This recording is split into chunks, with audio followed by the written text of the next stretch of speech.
uno se encuentra. El gobierno de Daniel Noboa está buscando competitividad. El mercado o un país que tiene nos dice que la democracia puede perder, a diferencia de Nicaragua. De enfrentar los problemas de impunidad en la del fiscal general. La Alianza del Pacífico se presenta también como una oportunidad para el mundo.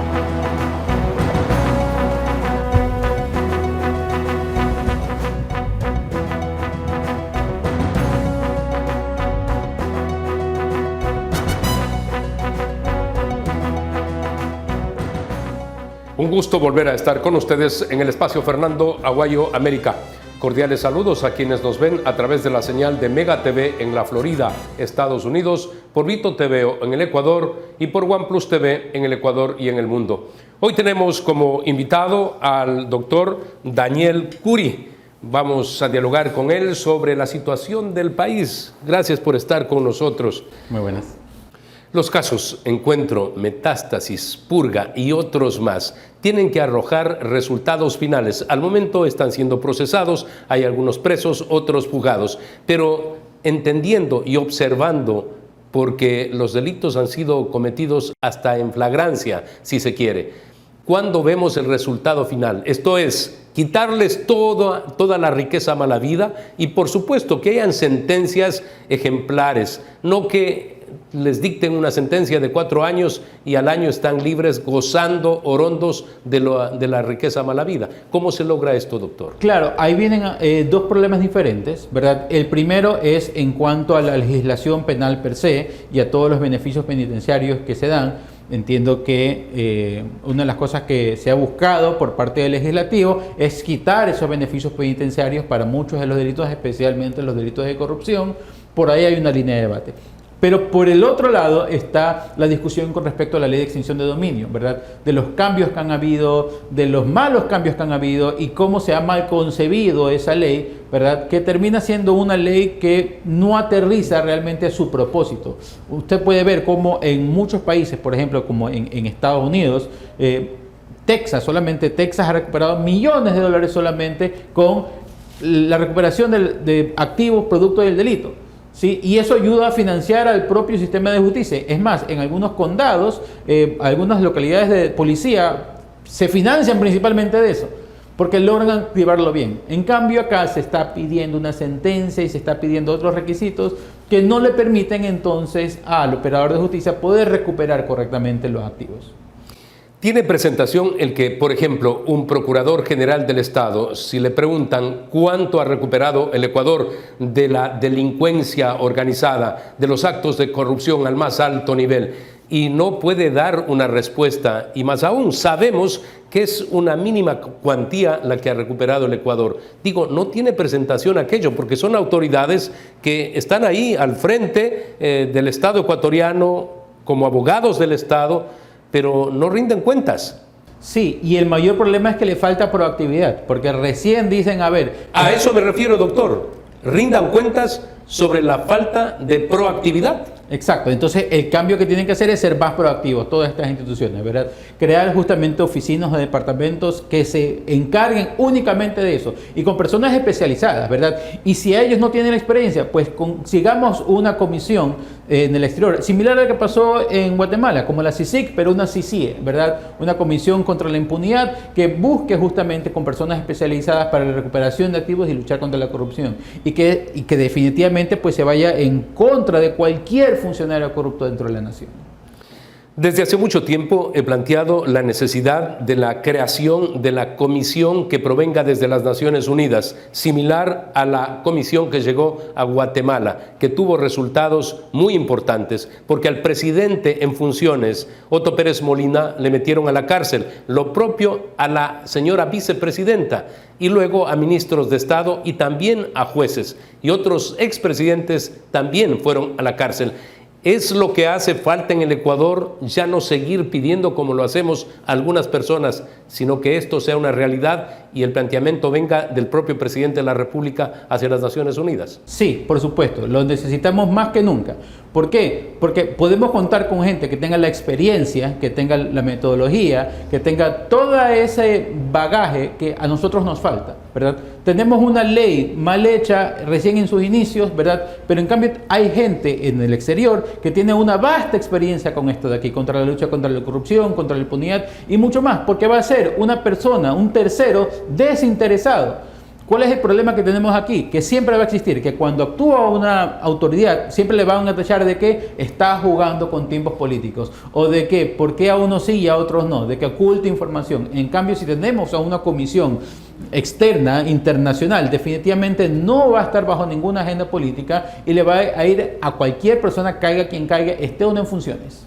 En Guatemala no jugaron con los tiempos políticos y tampoco electorales, y por eso es que quien pide, que es el gobierno, ese presidente fue acusado por la fiscal que designó él mismo, porque juramentó a la señora Telma Andana, lo juramentó como fiscal, y esa señora fiscal le metió a la cárcel al presidente de la República. Exacto, y eso es una cuestión que en un país como el Ecuador parecería hasta descabellada. Si vamos a la historia, por ejemplo, en la época del correísmo, ¿quién eran los fiscales generales? Las primeras personas que se encargaban de ocultar los delitos, ¿verdad? Y claro, en eso es lo que buscamos justamente contrarrestar, tener a un fiscal o tener a una institución tan independiente de que no va a estar atada de manos a las personas que están en el poder de turno. Es muy difícil que a nivel internacional se entienda que en un país hayan tantos jueces presos y procesados. ¿Cómo se está sirviendo a la colectividad ecuatoriana en este servicio público de la justicia con semejante situación, doctor? Yo creo que el problema principal no es solamente a nivel judicial. Yo creo que es a nivel de instituciones públicas en general, donde de una u otra manera la corrupción se ha normalizado. Ya, vamos desde los funcionarios de la calle, ¿verdad? ATM, CTE, las quejas son constantes de cómo se dan abusos por parte de los propios agentes de tránsito, ¿verdad?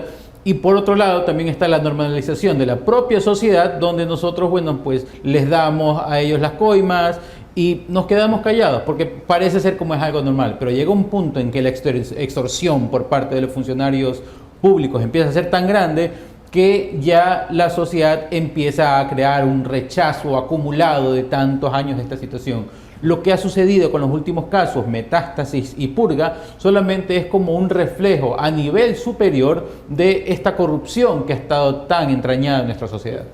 Es indudable que no se puede generalizar. Sin duda hay operadores de justicia buenos, pero cuando hablamos de los malos, no se puede centrar solamente en el señor Pablo Muentes, quien debe pagar por sus culpas. Estamos hablando de operadores de diferentes tendencias políticas. Esto ha sucedido desde hace mucho tiempo. Así que fijar solamente un nombre no nos va a llevar a la solución. Tenemos que investigar y deben salir todos aquellos que actúan de manera similar.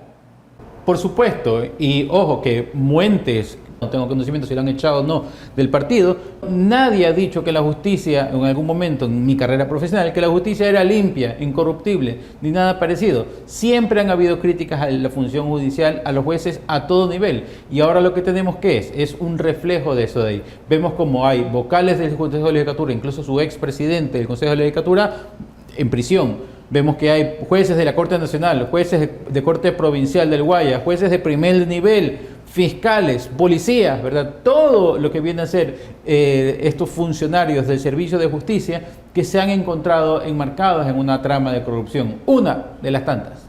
Doctor, la razón de estas preguntas es porque si pretendemos fijar la atención únicamente en un personaje nefasto como este señor que está preso, y no dejamos de observar lo que ha venido ocurriendo, como usted bien dice, en el país, entonces podemos pretender de que con que se quede en la cárcel este señor se va a terminar la corrupción judicial. Y no es así, porque la estamos padeciendo por décadas.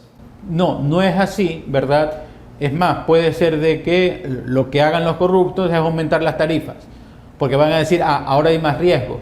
¿verdad? Y lo que tiene que hacer la sociedad de una u otra manera, o también todas estas instituciones como la Fiscal General, que se está luchando la vida por enfrentar esta corrupción, ¿verdad? Es precisamente eso, ir de frente, ¿verdad? Y decir un basta, hasta aquí, hay que parar con todo esto del sistema de corrupción, porque lo único que hace es perjudicarnos a todos nosotros. Que hay muchos que exclaman de que hay corrupción judicial, pero a lo mejor lo están cometiendo ellos también. ¿Qué es lo que sucede? Hay muchos operadores que son muy buenos y honestos, ¿verdad? El problema es su silencio, ¿verdad? Y su silencio por miedo, porque no quieren meterse problemas con sus colegas, porque no quieren meterse problemas con los de arriba, porque muchas veces los de arriba, como hemos visto, también son corruptos. Entonces lo que hacen ellos es quedarse callados.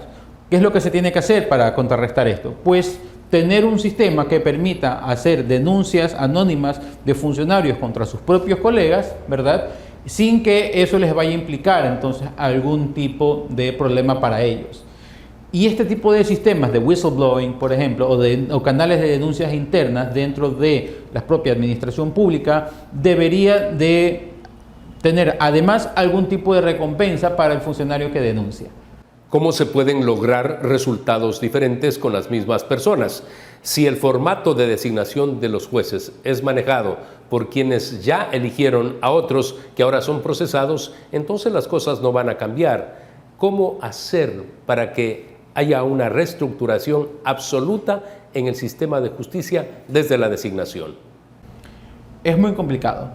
Con las mismas personas es muy complicado, por lo que hay que hacer es cambiar personas, mantener los buenos, depurar los malos, y aquellos que se encuentran en esas zonas grises, tratar de decirles, oye, ¿para qué lado quieres ir? ¿Para el lado negro o para el lado blanco? ¿Sí? El poder tener efectivos medios de control es lo que va a mejorar a los funcionarios de justicia, ¿verdad? Y cuando no hay esos mecanismos de control es que empiezan a haber las fallas, ¿verdad? Nuevamente, lo que hace los consejos de legislatura es una función disciplinaria, ¿verdad? No castigadora.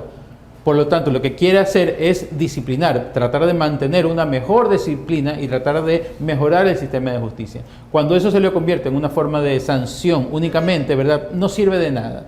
Entonces, nuevamente, con mayores controles y mejor disciplina se puede mejorar, incluso con las mismas personas, ¿verdad? Pero hay personas que ya son completamente inmejorables, ¿verdad? Entonces, hay que poner nuevos aires, nuevas personas que sean realmente honestas. Los Estados Unidos de Norteamérica, la primera potencia del mundo, basa precisamente en el pilar de la justicia todo el desarrollo a lo largo de la historia. En nuestro país las cosas no se ven de esta manera. Hace falta entonces, desde el inicio, rigor académico, ético, moral, por parte de quienes aspiran a ser abogados y posteriormente servir en el ámbito judicial. Claro, pero no solamente un sistema de rigor, es una cuestión de honestidad, ¿verdad? No importa normal y natural en la familia, en las personas. Por supuesto, pero igualmente en la universidad, en la escuela, en el colegio. ¿De qué sirve tener buenas notas si al final el alumno copió? ¿Y de qué sirve si el profesor entonces deja que copie y no hace nada? ¿Sí? Entonces, claro, ese tipo de cosas, si desde el profesor que mira que un estudiante está copiando y sabe que está copiando y los demás estudiantes saben que está copiando y el profesor no hace nada, no solamente es el mensaje para el estudiante que está haciendo trampa, es también para los otros estudiantes que miran, él hace trampa y no pasa nada, entonces ¿puedo hacer yo también trampa? ¿Sí? Entonces, nuevamente, es una cuestión sistémica, no es solamente entre autoridad y persona que actúa mal, sino también es el mensaje que se le envía al resto de personas. Doctor, muy amable, muchas gracias. Muchas gracias. Amigos, tenemos que hacer una pausa comercial. Retornamos en Fernando Aguayo América con nuestro segundo invitado.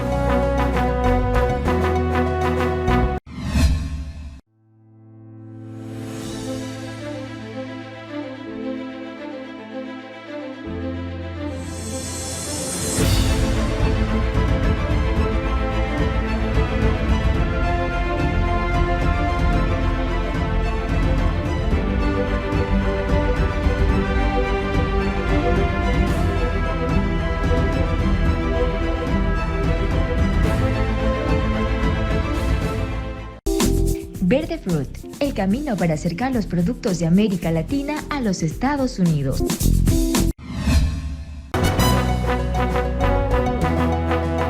En esta parte del programa tenemos como invitado al presidente de la Cámara de Comercio de Guayaquil, Miguel Ángel González. Vamos a hablar sobre los impuestos, pero quiero iniciar con una pregunta que directamente pues, lleva a una respuesta preocupante, sin duda, porque hasta el 31 de marzo ya tendrían que pagar la contribución, esa del 3.25%, que fue creada por la Asamblea en esta creación de impuestos. ¿Cómo les llega a ustedes esto de saber que pueden haber multas y sanciones si no se paga? Hola Fernando, qué gusto estar en el programa, siempre un honor estar en este panel. Un saludo para todos aquellos que nos están viendo y escuchando en estos momentos. Es un golpe. Nosotros dijimos en su momento que una economía desacelerada lo que menos necesita es impuestos y que la última opción, nunca la primera opción de un gobierno para recaudar fondos es incrementar impuestos.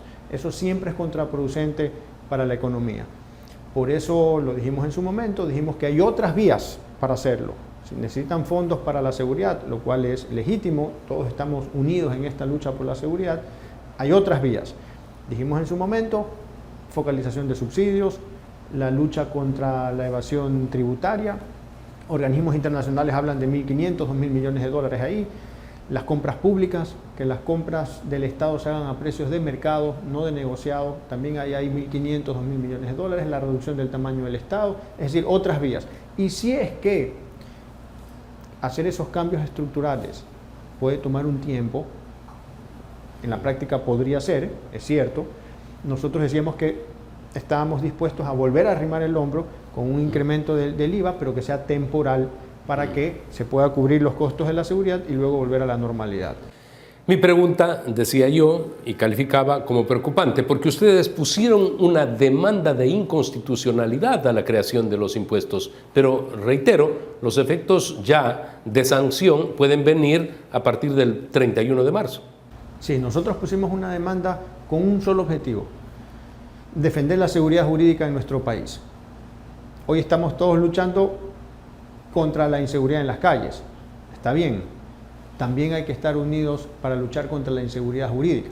Porque así como la seguridad ciudadana es importante, la economía también lo es. Y la economía depende de la seguridad jurídica, porque la creación de empleo, la inversión, dependen de la seguridad jurídica. Por eso es importante esta cruzada, y esto es necesario decirlo. En esta demanda de inconstitucionalidad nosotros no estamos impugnando la conveniencia o la no conveniencia de estos impuestos. Ya lo hicimos en su momento y dijimos que es contraproducente. En estos momentos estamos impugnando la forma como se crearon estos impuestos, que es inconstitucional. Porque si ya los impuestos golpean, encima golpear la seguridad jurídica es un doble golpe para nuestra economía, para nuestro país, que obviamente está mal. Queremos dejar sentado un precedente y que la Corte analice y siente un precedente para que estos procesos de inconstitucionalidad no vuelvan a suceder y así fortalezcamos la seguridad jurídica, la certidumbre, la estabilidad que es tan importante para el desarrollo del país. Ustedes tienen interpuesta esa demanda ante la Corte Constitucional, pero reitero, ya pueden ser multados y sancionados si no pagan esa contribución, que es motivo precisamente de la demanda que ustedes plantearon. Sí, exactamente. A partir del 1 de abril nosotros hemos pedido a la Corte que suspenda la implementación de esta ley mientras analiza la constitucionalidad. Hay que esperar lo que la Corte responda. Igual, en el peor escenario, así se tome tiempo la Corte, queremos que se siente un precedente para que esto no vuelva a ocurrir. Pero sí, hay un golpe real a la economía con más impuestos, no solamente al consumo, sino también a la inversión, porque se está golpeando el patrimonio de las empresas. Dicho sea de paso, también estamos diciendo en esa demanda que esos impuestos creados por la Asamblea, que es lo inconstitucional, también en sí mismos están mal constituidos, porque violan algunos principios, como el de la irretroactividad, por ejemplo, al cobrar impuestos del 2022, que es 2 años anteriores. Eso pues, si se refleja que hay ganancias en el 2022, entonces tienen que pagar ese impuesto. Claro, pero ahí es donde se viola el principio de irretroactividad, porque una cosa es el 2022, otra cosa es el 2023. En el 2022 a usted le puede haber ido bien y en el 2023 ya no, y tuvo que utilizar esas ganancias para poder sostener el... Ya no tiene la liquidez tampoco para poder pagar este impuesto. Y también puede ocurrir lo contrario, que el 2022 no le fue bien, pero el 2023 le fue muy bien, y en cambio esas personas no estarían pagando. Entonces, cómo está constituido el impuesto tampoco está bien. Entonces, por eso lo estamos haciendo, estamos presentando esta demanda para que se sienten precedentes también de seguridad jurídica. Usted sabe, este país adolece de seguridad jurídica desde hace muchos años atrás y ese ha sido uno de los obstáculos para la inversión en nuestro país. Entonces queremos que las decisiones se tomen siempre apegados a las normas, legalmente, formalmente, respetando la Constitución. Focalizamos los problemas y muchas veces los que pueden afectar menos a la sociedad, al país, y otros los dejamos de lado. El de la inseguridad jurídica, es el que no permite que el Ecuador tenga inversión. Misiones siempre, presidenciales, ministeriales, y cuando se retorna se dice hemos conseguido 4.000, 5.000 millones de dólares y otras personas decían en el gobierno anterior del señor Lenín Moreno hemos conseguido un portafolio de 25.000 millones de dólares y resulta que el Ecuador recibe paupérrimos 400 millones de dólares. ¿Es por todo esto? Exactamente, por la falta de estabilidad, de certidumbre, de previsibilidad, que es lo que genera la inseguridad jurídica. Para ponerlo en términos más sencillos, seguridad jurídica es que las normas estén claras, que se respeten y que se hagan respetar en el país. De lo contrario, no sabemos a qué atenernos. Esa falta de estabilidad, esa incertidumbre es la que genera que la inversión se vaya. Entonces, la inseguridad en las calles no se combate con inseguridad jurídica. Y la seguridad ciudadana, que es algo muy bueno, necesario, en que estamos todos juntos, no justifica la inseguridad jurídica. El fin no justifica los medios. La seguridad es importante, la economía también lo es y tenemos que en paralelo trabajar ambas realidades, ¿no?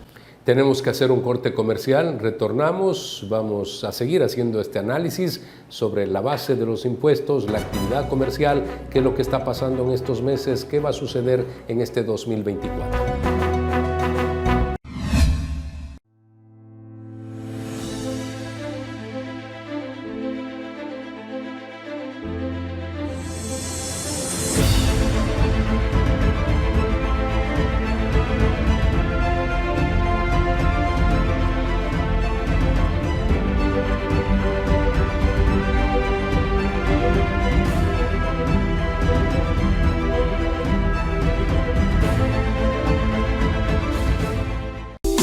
Verde Fruit, el camino para acercar los productos de América Latina a los Estados Unidos.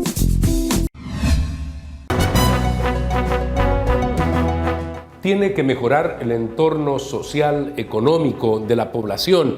De lo contrario, vamos a tener legiones de chicos, de jóvenes metidos en el narcotráfico, en el microtráfico, y la pobreza va a continuar. ¿Cómo hacemos para que de forma tajante, inmediata, las cosas cambien?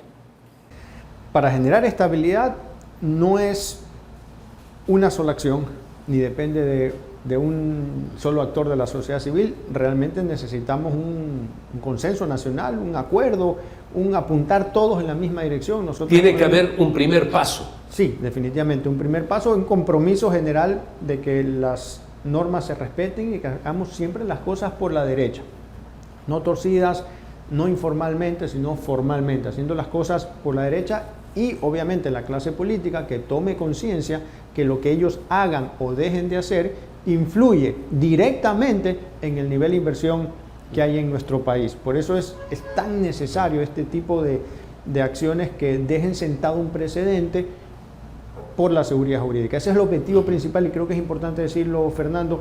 Esto no es algo en contra de una persona, ni es una oposición al gobierno, es algo que nos corresponde como gremio defender la seguridad jurídica. Nosotros defendemos principios y la seguridad jurídica es incluso hasta un derecho consagrado en el artículo 82 de la Constitución. Entonces nuestro deber es trabajar en conjunto con las autoridades, apoyar a los gobiernos elegidos democráticamente y al mismo tiempo levantar la voz cuando hayan este tipo de inobservancias de las normas, de la ley o en este caso de la Constitución.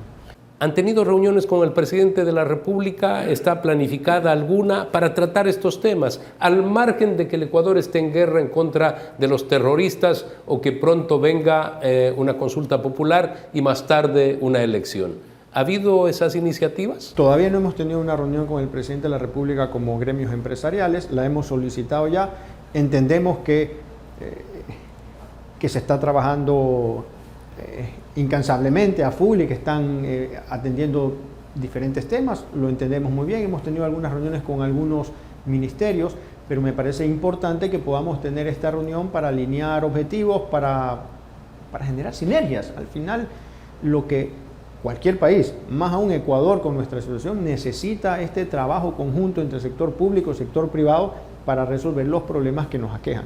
Y uno de esos es el nivel de inversión en nuestro país y el nivel de crecimiento económico, porque está bien, cuando alguien llega al gobierno empieza a velar por las arcas fiscales y tiene que poner en orden las arcas fiscales. Lo entendemos perfectamente bien, el gobierno nos representa y ahí hay unas cuentas que atender.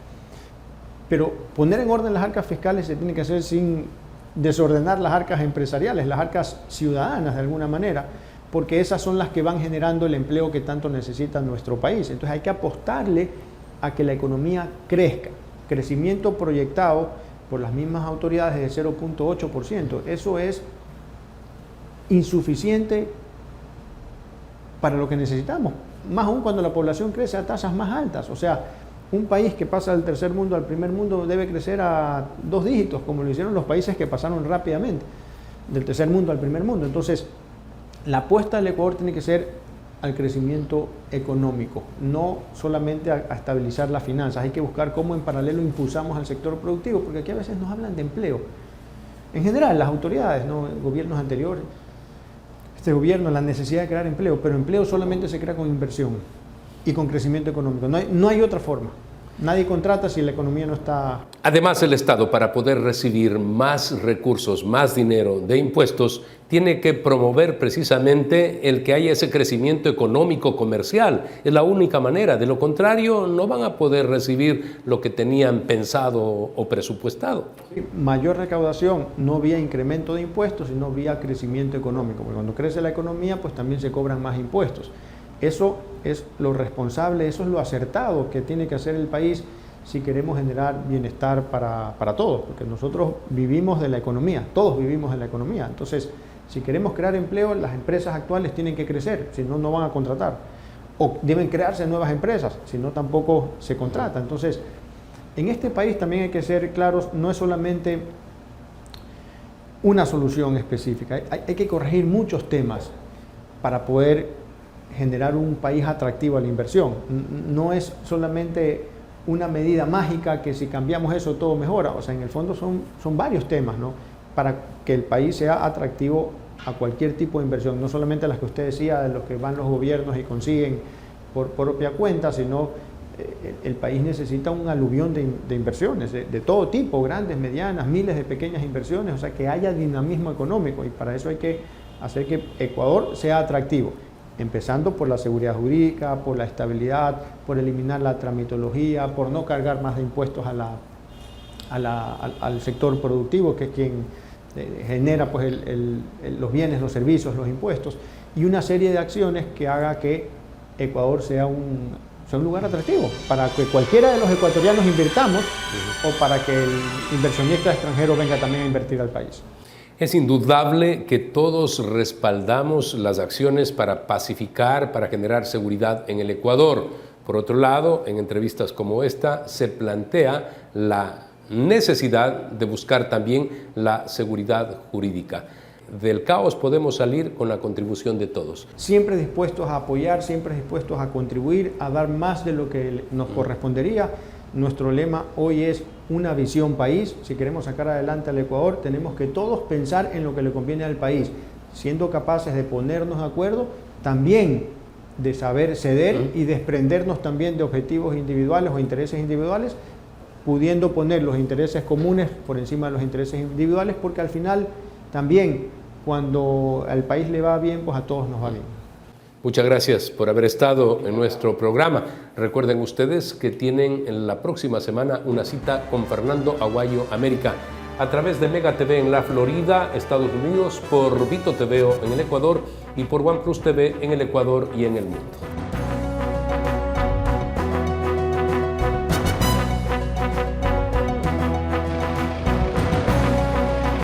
Que verdaderamente cuando uno se encuentra El gobierno de Novoa está buscando competitividad. equivocado, un país que tiene nos dice que la democracia puede, a diferencia de Nicaragua, De enfrentar los problemas de impunidad en la del fiscal general. La Alianza del Pacífico se presenta